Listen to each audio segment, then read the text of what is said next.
along those lines, there seems to be in your work a sort of sense, though, of, I mean, I suppose we are utterly, Marxists would say that we're all completely immersed in history constantly, but there's a way in which there's a very vivid sense in Double Negative of historical progression, that the three periods are three different periods of the possibility of the image and three different times of language use as well.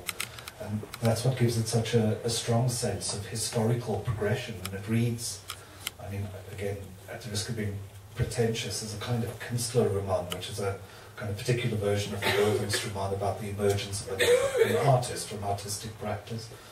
And I just would like you to speak a little bit to that sense of historical immersion, which your work, I think, is, in retrospect, will be one of the most resonant accounts of this country's history, even though it sets out constantly to question and challenge that history and reset it.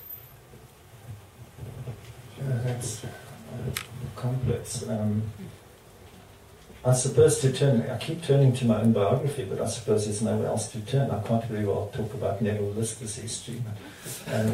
I think, again, in the moment when I was beginning to write, I think I'm talking about the mid to late 70s, when I was a student and starting to write seriously for myself.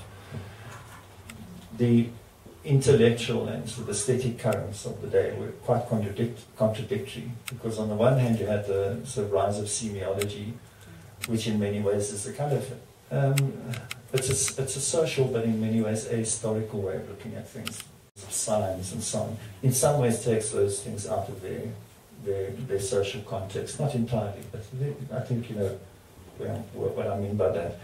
At the same time, there was this other very, very strong intellectual and academic tradition of looking at things historically. So I was at university in the heyday of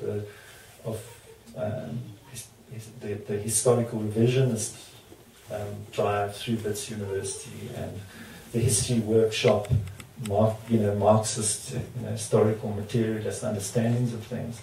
And I think those two things clashed in a way in my own life and in my own understanding of what I was trying to do as a writer. Was I someone who wanted to pursue these fascinating things I saw in the early postmodernist works, where people were playing with systems of language and self-reflexive approaches and so on? Or did I want to try and grapple in this more historically rooted way with the society around me?